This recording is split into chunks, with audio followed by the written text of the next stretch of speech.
नमस्कार, मैं हूं बिलाल मलिक और आप देख रहे हैं इंडिया दस्तक।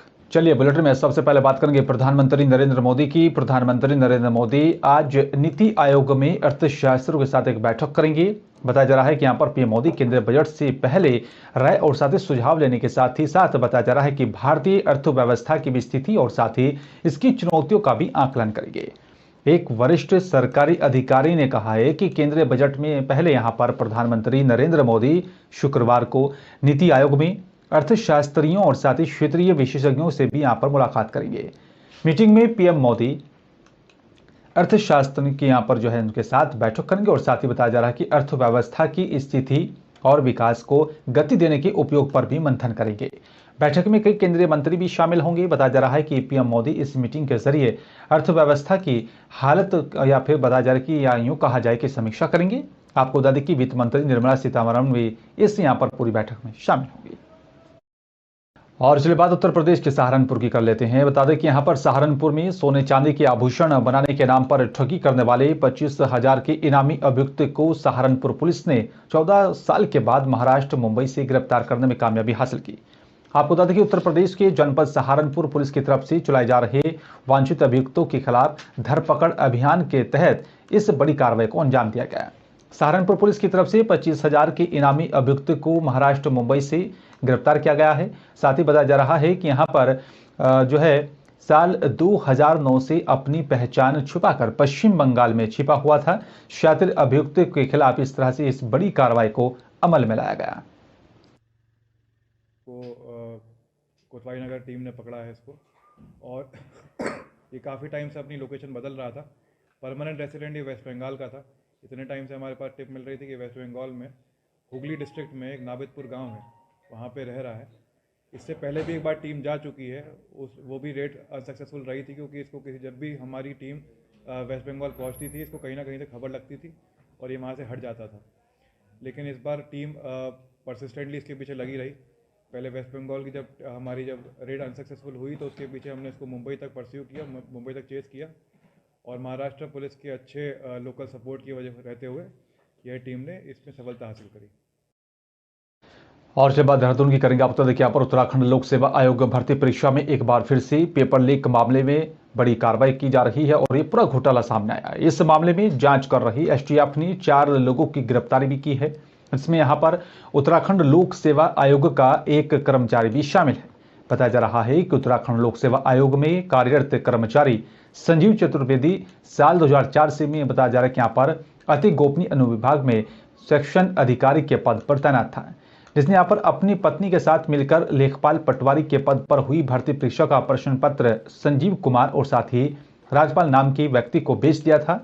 इन दोनों व्यक्तियों ने यहाँ पर पेपर खरीदने के बाद राम कुमार नाम के एक व्यक्ति के साथ मिलकर 35 छात्रों को यहाँ पर पैसे लेकर परीक्षा प्रश्न पत्र दिया था। और बताया जा रहा है कि यहाँ पर इन्हीं तीनों व्यक्तियों ने हरिद्वार की बिहारीगढ़ के एक फार्म हाउस और साथ ही लक्सर में अभ्यर्थियों को यहाँ पर नकल करवाई थी।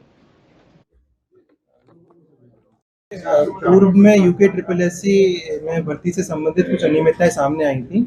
उसके परिप्रेक्ष्य में माननीय मुख्यमंत्री महोदय द्वारा जितने भी परीक्षा माफिया हैं जो पेपर लीक कराते हैं उन लोगों के विरुद्ध जीरो टॉलरेंस की नीति अपनाने का निर्देश दिया गया था। इसमें माननीय डीजीपी महोदय द्वारा भी एसटीएफ को भी निर्देशित किया गया था कि जो भी परीक्षाएं आयोजित की जा रही हैं उस संबंध में सूचना संकलन किया जाए। अगर किसी प्रकार की अनियमितता की बात सामने आती है तो उस पर कार्रवाई की जाए। तो इसमें हमें गोपनीय रूप से सूचना प्राप्त हुई थी कि जो विगत 8 जनवरी को उत्तराखंड लोक सेवा आयोग द्वारा लेखपाल और पटवारी के पदों पर भर्ती के लिए परीक्षा आयोजित की गई थी।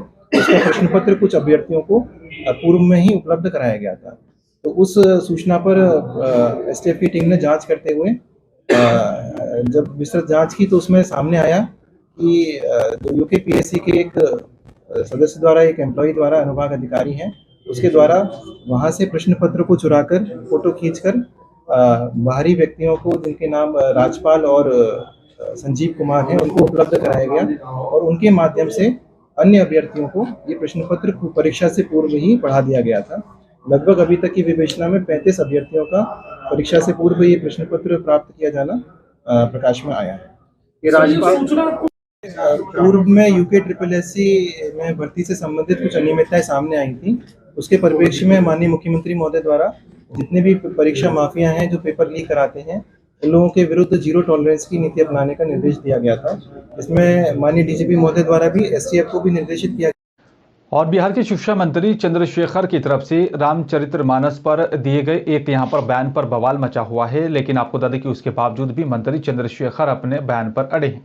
इनकी तरफ से रामचरितमानस की दोहों को यहां पर जो है पढ़ते हुए कहा था कि ये यहां पर ग्रंथ समाज में नफरत फैलाने वाला है। बीजेपी इस मुद्दे को लेकर सरकार को घेरने का कार्य कर रही है। तो वहीं बताया जा रहा है कि अब अखिल भारतीय अखाड़ा परिषद के अध्यक्ष महंत रविंद्र पुरी ने भी इस बयान पर तीखी प्रतिक्रिया देते हुए कहा है कि यहां पर जल्द ही अखाड़ा परिषद इस मामले पर बैठक करेगा, शिक्षा मंत्री चंद्रशेखर का यहां पर बहिष्कार करेगा। रविंद्र पुरी ने बिहार के मुख्यमंत्री नीतीश कुमार से भी मांग कर रही है यहां पर कि चंद्रशेखर को मंत्री पद से बर्खास्त किया जाए।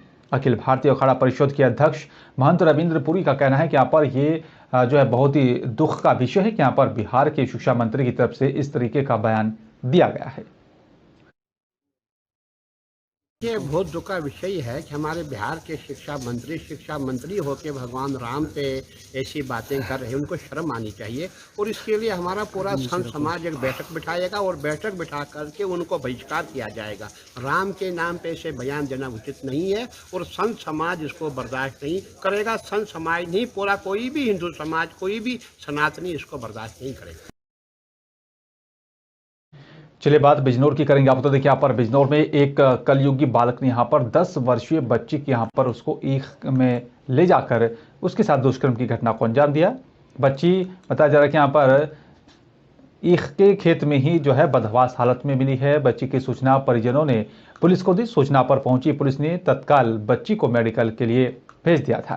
साथ ही आपको बता दें कि यहाँ पर आरोपी को गिरफ्तार कर लिया है। दरअसल आपको बता दें कि बिजनौर जनपद की धामपुर थाना क्षेत्र के गाँव किराड़ खेड़ी इलाके का ये पूरा मामला बताया जा रहा है। फिर हमें पता चला बच्ची हमारी आ रही थी, कहाँ गई। फिर हम पीछे से वापस हुए, आ रही थी कहाँ गई। तो फिर हमें ऐसा लगा कोई हमारी बच्ची को कंधे पे डाल के ले गया। हमने एक में बढ़ के देखा। फिर क्या हुआ लड़की के साथ? तो फिर हमारी बच्ची बेहोश पड़ी, हम उठा के घर लाए। क्या गलत कार्य हुआ इसके साथ? गलत काम हुआ है बच्ची के साथ? हाँ।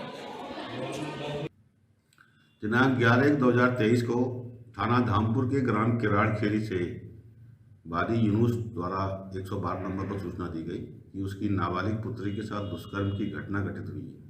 इस सूचना को गंभीरता से लेते हुए तत्काल वरिष्ठ पुलिस अधिकारी मौके पर पहुंचे। पीड़िता को डॉक्टरी परीक्षण के लिए बिजनौर भेजा गया है, जहां इसकी स्थिति सामान्य है। अभियुक्त की गिरफ्तारी कर ली गई है और समुचित धाराओं में अभियोग पंजीकृत कर विधिक कार्रवाई की जा रही है।